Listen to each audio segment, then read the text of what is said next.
അപ്പോൾ എൻ്റെ ചാനലിലേക്ക് എല്ലാ കൂട്ടുകാർക്കും സ്വാഗതം. ഇന്ന് ദാണ്ടേ എൻ്റെ ഒരു ശനിയാഴ്ച ദിവസം ഡേ ഇൻ മൈ ലൈഫാണ്. അതായത് സാറ്റർഡേയ്സ് എനിക്ക് 3 മണി വരെ ഇവിടെ വർക്ക് ഉണ്ട്. അത് കഴിഞ്ഞിട്ട് എങ്ങനെയായിരിക്കും എന്നുള്ളൊരു ചെറിയൊരു വിശേഷം നിങ്ങളായിട്ട് ഷെയർ ചെയ്യാമെന്ന് വിചാരിച്ചു. രാവിലെ ദാണ്ടേ ശനിയാഴ്ച ഭയങ്കര മടിയോടെ ആയിരിക്കും ഓഫീസിൽ പോകുന്നത് കേട്ടോ. കാരണം ഹസ്ബൻഡിന് ലീവാണ്. അപ്പം പിന്നെ പോകാൻ ഭയങ്കര മടിച്ചിരിക്കും. പിന്നെ ദാണ്ടേ പതിവ് പോലെ ഞാൻ വെള്ളം കുടിച്ചാണ് സ്റ്റാർട്ട് ചെയ്യുന്നത്. പല്ല് തേക്കുന്നതിന് മുന്നേ ഞാൻ വെള്ളം കുടിക്കും കേട്ടോ. പിന്നെ ദാണ്ട് പല്ല് തേക്കുന്നതുകൊണ്ട് ബ്രഷ് ചിലപ്പോൾ യൂസ് ചെയ്യും. ചില സമയത്ത് ഞാൻ ഇലക്ട്രിക്കിൻ്റെ ബ്രഷാണ് കേട്ടോ യൂസ് ചെയ്യുന്നത്. അതെനിക്ക് വലിയ താല്പര്യമില്ല. പിന്നെ അത് സെറാവയുടെ ക്ലെൻസറാണ് ഞാൻ യൂസ് ചെയ്യുന്നത്. പിന്നെ ഇതാണ് ഇന്ന് ബ്രേക്ക്ഫാസ്റ്റിന് നല്ല അടിപൊളി ദോശയും സാമ്പാറും പിന്നെ ഒരു ഓംലെറ്റും ആയിരുന്നു കേട്ടോ. ഇത് ശനിയാഴ്ച ഞാൻ ബ്രേക്ക്ഫാസ്റ്റ് സ്കിപ്പ് ചെയ്യാതെ കഴിക്കും. പിന്നെ സമയമായി എന്നും പറഞ്ഞിട്ട് പെട്ടെന്ന് ചടപടയിൽ നിന്ന് റെഡി ആയിട്ട് വന്നിട്ടുണ്ട്. ജസ്റ്റ് ഒരു നോർമൽ ലുക്കിലാണ് പോകുന്നത്. ഇന്ന് ശനിയാഴ്ച ആയി കാണും. പിന്നെ എൻ്റെ ബാഗ് പ്രിപ്പയർ ചെയ്യാണ് പോകാനുള്ളത്. മെയിനായിട്ട് അതിനകത്ത് 3 സാധനങ്ങളായിരിക്കും. ഒന്ന് താണ്ട് എൻ്റെ നോൾ കാർഡാണ് ബസ്സിൽ ടാപ്പ് ചെയ്യാനുള്ളത്. പിന്നെ കോട ഇല്ലാണ്ട് ഇത് UAE ഈ സമയത്ത് സമ്മർ ടൈമിൽ പുറത്ത് പോകാൻ പറ്റില്ല. പിന്നെ ടിഷ്യൂ പേപ്പർ അത് ജസ്റ്റ് വിയർക്കുമ്പോൾ ഒന്ന് ജസ്റ്റ് ഒപ്പാൻ വേണ്ടിയിട്ടാണ്. അങ്ങനെ താണ്ട് ഞാനും എൻ്റെ ഹസ്ബൻഡും കൂടി ഒരുമിച്ചാണ് പോകുന്നത്. ഹസ്ബൻഡ് ഓഫീസിലേക്കല്ല, പുള്ളിക്ക് വേറൊരിടത്ത് പോകേണ്ട ആവശ്യമുണ്ടായിരുന്നു. ഞങ്ങൾ രണ്ടുപേരും കൂടെ ഒരുമിച്ചാണ് ഇറങ്ങിയത്. പിന്നെ ഞാൻ ബസ്സിൽ കയറി ഇരുന്നതാണ്ട്. അപ്പോഴാണ് എൻ്റെ ഹസ്ബൻഡ് പറയുന്നത്, ബാ നമുക്ക് ടാക്സിയിൽ പോവാം, ഇങ്ങനെ പോകുന്ന വഴിക്ക് ഞാൻ ഓഫീസിൽ ഇറക്കാമെന്ന്. അങ്ങനെ താണ്ട് ഞങ്ങൾ ടാക്സിയിലാണ് പോയത്. ഓഫീസിൽ ഞാൻ താണ്ട് എത്തി. അത്യാവശ്യമുള്ള വർക്കൊക്കെ പെട്ടെന്നൊന്ന് ചെയ്ത് തീർത്തു. സാറ്റർഡേ നോർമലി വർക്ക് കുറവായിരിക്കും. എന്നാലും ഞാൻ ഇന്നൊന്ന് നേരത്തെ ഇറങ്ങാൻ പ്ലാൻ ചെയ്യുന്നുണ്ട്. അതുകൊണ്ട് തന്നെ പെൻഡിങ് വർക്ക്സൊക്കെ ഒന്ന് പെട്ടെന്ന് ചടപടയെന്ന് തീർത്തു. പിന്നെ അതിൻ്റെ ഇടയിൽ ഒരു ക്യാപ്പുച്ചീനോ കുടിച്ചു. താണ്ട് പിന്നെ ഓൾമോസ്റ്റ് ഇറങ്ങി ഞങ്ങൾ തിരിച്ച് ഫ്ലാറ്റിലെത്തി. ഞങ്ങൾ രണ്ടുപേരും കൂടി ഇതായിരുന്നു എൻ്റെ ഔട്ട്ഫിറ്റ് ഇന്ന്. സാറ്റർഡേയിൽ നോർമലി ഞാനൊരു ഏറ്റവും കാഷ്വൽ രീതിയിൽ പോകാൻ പറ്റും അത്രയും രീതിയിലാണ് പോകുന്നത്. പിന്നെ വീട്ടിൽ വന്ന് കയറിയ പാടെ ഓരോ പാത്രങ്ങൾ തുറന്ന് നോക്കും. അപ്പോൾ ഉമ്മച്ചി ഉണ്ടാക്കി വെച്ച നല്ല അടിപൊളി ബീറ്റ്റൂട്ട് തോരനും നല്ല കപ്പ ഉടച്ചതും പിന്നെ നല്ല മീൻ കറിയും അതായത് വിശന്ന് വലഞ്ഞ് വരുമ്പോഴത്തേക്ക് നമ്മളിങ്ങനെ പാത്രം തുറന്ന് നോക്കുമ്പോൾ നല്ല ചൂട് ചോറും മീൻ കറിയും തോരനും പിന്നെ ഒരു അച്ചാറൊക്കെ ഉണ്ടെങ്കിൽ തന്നെ നമ്മുടെ ആ ഒരു വിശപ്പും കൂടും, ആ കഴിക്കാനുള്ള ആ ടെൻഡൻസിയും കൂടും. അങ്ങനെ ഇതെല്ലാം കൂടി കുഴച്ചൊരു ഉരുള അങ്ങോട്ട് കഴിക്കുമ്പോൾ നല്ലൊരു ആശ്വാസമാണ്, നല്ലൊരു സംതൃപ്തിയാണ് ആക്ച്വലി. ചോറ് കാരണം ഡെയിലി ബേസിസിൽ ചോറ് ഞാൻ കഴിക്കാറില്ല.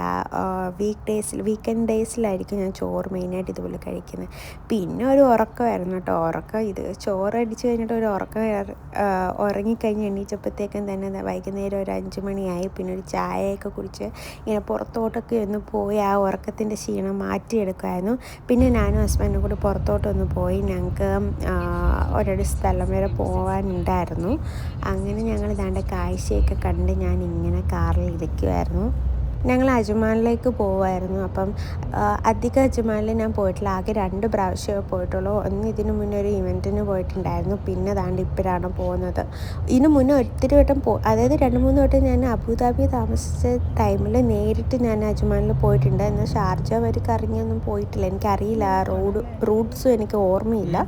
പക്ഷേ ഇതൊരു പകൽ വെച്ചിട്ട് നല്ല അടിപൊളി കാഴ്ചകളൊക്കെ കണ്ടിട്ട് നമ്മൾ ആദ്യമായിട്ടൊരു സ്ഥലത്തോട്ട് പോവുകയാണെന്നുണ്ടെങ്കിൽ നമ്മൾ ആ വഴിയിലിങ്ങനെ കണ്ണ് തുറന്ന് ഓരോ സ്ഥലവും ഇങ്ങനെ ആസ്വദിച്ച് കണ്ട് അവിടുത്തെ കാര്യങ്ങളൊക്കെ കണ്ടുകൊണ്ട് പോകാൻ എനിക്ക് ഭയങ്കര ഇഷ്ടമാണ്. അപ്പോൾ ഇങ്ങനെ ഓരോ സ്ഥലങ്ങളും, അതായത് ഉള്ളിലോട്ട് പോകുമ്പോഴത്തേക്കും അജ്മാൻ ഏരിയ ആ ഒരു സൈഡിലോട്ട് പോകുമ്പോഴത്തേക്കും നമ്മൾ അവിടെ റെസിഡൻസ് ഏരിയ ആണ്, അതായത് ലോക്കൽസ് താമസിക്കുന്ന കുറച്ച് ഏരിയകൾ വരും. അപ്പോൾ അവിടെ കാണുമ്പം വലിയ ബിൽഡിംഗ് ഒന്നുമല്ല, നമ്മൾ താമസിക്കുന്ന കണക്കത്തുള്ള മാനം നിൽക്കുന്ന ബിൽഡിംഗ് ഒന്നുമല്ല. നല്ല നമ്മുടെ നാട്ടിലെ വീട് പോലെ തന്നെ ഒരു നില 2 നില ആ ഒരു ടൈപ്പിൽ നല്ല വില്ലാസുകളാണ്. അപ്പം അവിടെ നല്ല അന്തരീക്ഷങ്ങളുമാണ് കേട്ടോ. UAE ഇതുപോലെ പച്ച മരങ്ങളൊക്കെ കാണാനും പച്ച പുല്ലൊക്കെ ഇതുപോലെ നല്ല അടിപൊളിയായിട്ട് നിന്ന് കണ്ണിലൊരു നേച്ചറിൻ്റെ ഇത് വരുന്നതൊക്കെ കണ്ടിങ്ങനെ ആസ്വദിച്ച് പോകാൻ ഭയങ്കര ഇഷ്ടമാണ്. അപ്പോൾ അതൊക്കെ ഇങ്ങനെ നോക്കി പൊയ്ക്കൊണ്ടിരിക്കുകയാണ് യാത്രയിൽ.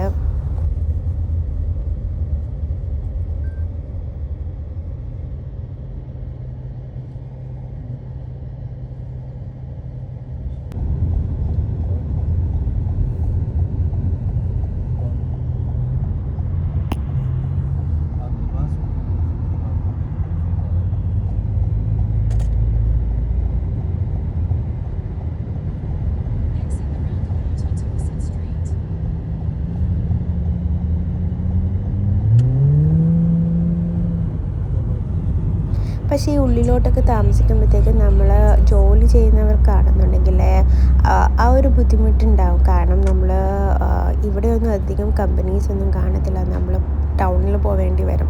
പിന്നെ കാറ് നമ്മൾ യൂസ് ചെയ്യേണ്ടി വരും. പിന്നെ തിരിച്ച് വരുന്ന സമയത്ത് ഒടുക്കത്തെ ട്രാഫിക്കൊക്കെ ഉദ്ദേശിച്ചിട്ടാണ് നമ്മൾ പിന്നെ മാക്സിമം നമ്മൾ ദുബായ് ബോർഡറിൽ അല്ലെങ്കിൽ കമ്പനിയുടെ അടുത്തുള്ളവരടുത്ത് ഫ്ലാറ്റിലൊക്കെ നിൽക്കാൻ നമ്മൾ നോക്കുന്നത് മാക്സിമം.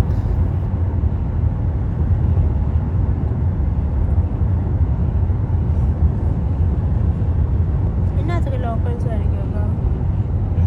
ഇതിനകത്തൊക്കെ ലോക്കൽസ് ആയിരിക്കും.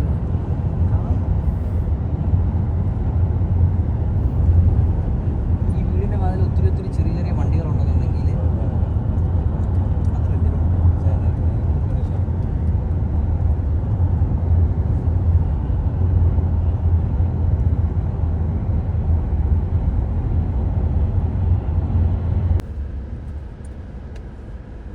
അങ്ങനെ വരുന്നവർക്കാണ് ഇതാ ഡേ ടു ഡേ എന്ന് പറയുന്നൊരു ഷോറൂം കണ്ടത്. അതായത് നമ്മുടെ യു എയിലുള്ളവർക്കാണെങ്കിൽ അറിയാം, നമ്മുടെ ദുബായിൽ ഏറ്റവും വലിയ ഡേ ടു ഡേ എന്നുള്ളത് കരാമയിലാണ്. അതിനുശേഷം അവർ റീസെൻ്റ്ലി ആയിട്ട് ഇപ്പോൾ പുതിയതായിട്ട് തുടങ്ങിയതാണ് അജ്മാനിൽ അവർ ഷോറൂം. അതും അത്യാവശ്യം 4-5 ഫ്ലോർ ഉണ്ടെന്നാണ് ഞാൻ കേട്ടറിഞ്ഞിട്ടുള്ളത്, പക്ഷെ പോയിട്ടില്ല. അപ്പോൾ വിചാരിച്ച എന്തായാലും എൻ്റെ വാതിലേക്ക് കൂടെ പോകുമ്പോൾ നമ്മൾ കയറാതിരിക്കുന്നത് മോശമല്ലേ എന്ന് വിചാരിച്ചിട്ട് ജസ്റ്റ് ഒന്ന് കയറി വീഡിയോ എടുക്കാൻ നോക്കിയപ്പോഴത്തേക്കും വീഡിയോ ബ്ലറായി പോകുന്നുണ്ട്. പിന്നെ ആദ്യം അതിൻ്റെ ഹുഡൻസ് മനസ്സിലായില്ല അതെങ്ങനെ വീഡിയോ ക്യാപ്ചർ ചെയ്യണമായിരുന്നെന്ന്. പിന്നെ ഞാൻ മടിച്ചു. അങ്ങനെ തിരിച്ച് വീട്ടിൽ പോകാനുള്ള ധൃതിയും കൂടെ ആയിരുന്നു എനിക്ക്. അങ്ങനെ ഞങ്ങൾ പെട്ടെന്ന് വീട്ടിൽ വന്നു, ഹൈസാനെ ഉറക്കി, ഞങ്ങളും കിടന്നു. പിറ്റേന്ന് ഡ്യൂട്ടിയുള്ള ദിവസമായിരുന്നു. അപ്പോൾ അത്രയേ ഉള്ളൂ. എല്ലാവർക്കും എൻ്റെ വീഡിയോ ഇഷ്ടമായെന്ന് വിചാരിക്കുന്നു. ഇഷ്ടമായ ലൈക്ക് ഷെയറും ചെയ്യണേ. അതോടൊപ്പം നിങ്ങൾ എൻ്റെ ചാനലിലേക്ക് ആദ്യമായിട്ടാണ് എനിക്ക് സബ്സ്ക്രൈബ് ചെയ്യാതെ പോലെ നിങ്ങളുടെ സപ്പോർട്ട് ഉണ്ടെങ്കിൽ മാത്രമേ എനിക്ക് മുന്നോട്ട് പോകാൻ പറ്റത്തുള്ളൂ. അപ്പോൾ ടാറ്റാ, ബൈ ബൈ.